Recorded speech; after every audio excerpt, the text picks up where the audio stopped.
En la optimización de los recursos naturales que tenemos para la producción agropecuaria, hay puntos fundamentales que hay que tener en cuenta: el suelo y el agua. ABC Rural hizo un trabajo con el ingeniero agrónomo Rodolfo Gil, quien nos habla sobre el uso responsable del suelo y el agua. Algo que hay que tener en cuenta, porque no todo termina con la siembra directa como muchos creen. Hay que optimizar estos recursos teniendo toda la tecnología. Por eso hablamos del uso adecuado del suelo y del agua.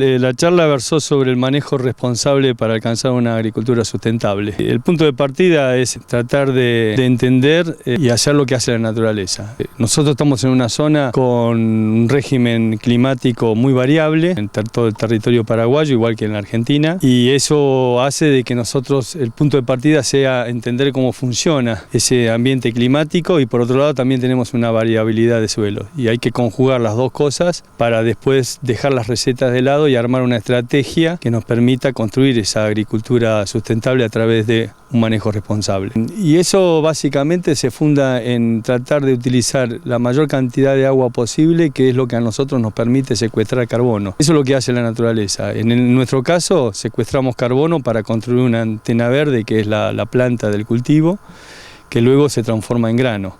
Pero al mismo tiempo lo que estamos haciendo, además de darle de comer a la empresa, es darle de comer al suelo, porque nosotros en esa operación estamos fabricando materia orgánica, que es el principal componente que tiene el suelo para sostener su capacidad productiva a través de una estructura funcional. Cuando hablamos de estructura funcional nos referimos que el suelo es un sistema poroso. Y los poros de un suelo, que es por donde entra el agua justamente para que se pueda almacenar, depende en gran medida del manejo que nosotros hacemos. Por un lado, la producción de materia orgánica a través de la producción de biomasa que hacemos con nuestros cultivos. Y por otro lado, a través de la actividad biológica que hacemos en el suelo, las raíces y toda la actividad biológica propia que tiene el suelo. O sea que el manejo responsable pasa por ahí. Y pasa también por tratar de hacer el uso eficiente del suelo, como lo hace la naturaleza, de los recursos en su conjunto, y eso es tratar de que el suelo descanse lo menos posible. La naturaleza no descansa nunca, la naturaleza está continuamente tomando agua del suelo y transpirándola, y en esa operación secuestrando carbono. Lo que pasa es que nosotros también tenemos que ver que producimos grano, que es lo que mantiene nuestra empresa. Entonces tenemos que armar una estrategia que nos permita hacer descansar al suelo lo menos posible a través de la intensificación agrícola, utilizando el agua de la forma más eficiente posible. El técnico explicó que si bien ahora los productores practican la siembra directa en sus campos, no solo termina con la fertilización y cobertura de suelo. La siembra directa nos enseñó muchas bondades. La primera es cómo nosotros reducimos el número de laboreos, el daño que le hicimos al suelo a través de la labranza, y fundamentalmente bajar costo por esa reducción de labores. Pero lamentablemente pensamos que la siembra directa era la solución para todo, entonces terminamos sembrando directamente, o sea, no haciendo otra cosa que llenando una sembradora de siembra directa con semilla y saliendo a sembrar. Y entonces fue así donde muchas zonas se transformaron en producciones de monocultura con predominio de soja. Eso no es siembra directa en el sentido amplio. Una agricultura con siembra directa sustentable se tiene que basar en la cobertura del suelo, se tiene que basar en el uso eficiente de los recursos, o sea, esto es no hablar de kilos por hectárea, sino hablar de kilos por nitrógeno utilizado, por milímetros de agua utilizada. Es una agricultura basada en el manejo integrado de plagas. La intensificación de los cultivos conlleva a un manejo de las plagas que hoy se están haciendo resistentes, porque nosotros hablamos de control químico y tenemos que dejar de hablar.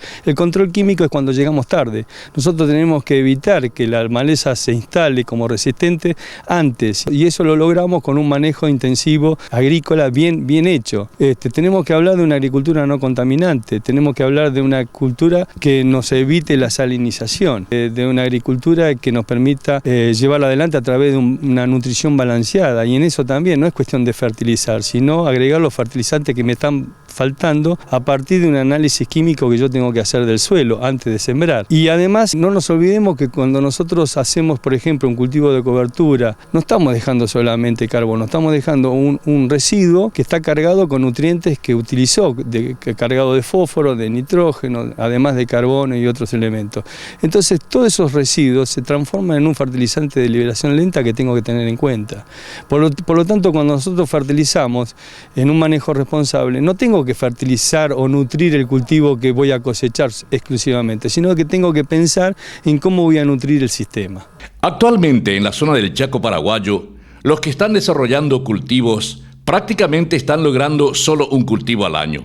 ¿Cómo pueden hacer para llegar a los 2 cultivos al año? No es modificar el ambiente para que la planta se exprese, sino al revés, adaptar la planta y la tecnología a cada ambiente en particular, de tal manera que sea el ambiente el que exprese el potencial productivo con el mínimo disturbio. Para lograr esto, en cualquier zona, lo primero que tenemos que hacer es conocer, saber, interpretar cómo funciona el ambiente. Fundamentalmente determinando cuáles son los momentos de riesgo, no solamente, por ejemplo, riesgo de helada, sino haciendo una conjugación, por ejemplo, entre la oferta de lluvia que yo tengo en una determinada zona, con las características que tiene el suelo que hacen a que se comporte de una manera o de otra. Con eso yo puedo hacer un estudio relativamente simple que me permita a mí determinar dónde están las ventanas de riesgo. Por ejemplo, de tener un déficit hídrico o, por ejemplo, tener una ventana de riesgo donde yo voy a tener un exceso hídrico. Y entonces una vez que conozco eso, ahí es donde yo empiezo a armar mi estrategia. ¿Esto qué es? Bueno, empiezo a establecer cuál es la mejor rotación de cultivos, en qué medida yo puedo meter un cultivo invernal después de un cultivo de cosecha, antes del próximo cultivo de cosecha, en función de cuál es la probabilidad de lluvia que yo tenga para recargar el agua que se me llevó el cultivo invernal. Por supuesto, estamos en un territorio donde de este a oeste tengo una variabilidad de oferta de lluvia terrible, en el oeste desde 1800 milímetros a 400 en el oeste, con lo cual no puedo extrapolar la receta del oeste a la receta del este. Entonces por eso es importante que conozcamos cómo funciona el ambiente partiendo de los principios de la naturaleza, o sea, tratar de que el suelo esté en lo posible siempre activo. Finalmente le consultamos su opinión sobre un cambio de sistema del que se está hablando en los últimos tiempos y tiene que volver a la siembra de campos utilizando el boleo y dejando de lado la siembra con maquinarias a causa de la compactación. El sistema del boleo es quizás uno de los sistemas por excelencia de siembra directa, porque ni siquiera entra la máquina. Podría ser una siembra con avión, que de hecho en algunas alternativas de producción, como es los cultivos de cobertura, lo hacemos en la siembra en forma aérea. No hay ninguna herramienta, ninguna máquina que entra al lote. Por ejemplo, sembrar una avena después de una soja o sembrar una avena en un maíz antes de cosecharlo. Lo que no podemos hacer es que creo que nos equivocamos si culpamos a una técnica como es la siembra directa como si fuera el causante del delito. O sea, lo mismo que a veces culpamos a la soja. Creo que hasta roza con lo ridículo. Si nosotros vemos que hay densificaciones con la siembra directa, no es porque la causante de la densificación sea la siembra directa, sino que nosotros por ahí utilizamos la rotación inadecuada o el nivel de intensificación inadecuado, o a veces la rotación con pasturas, por ejemplo, inadecuada, que hace que el sistema no fue lo suficientemente resiliente con la siembra directa.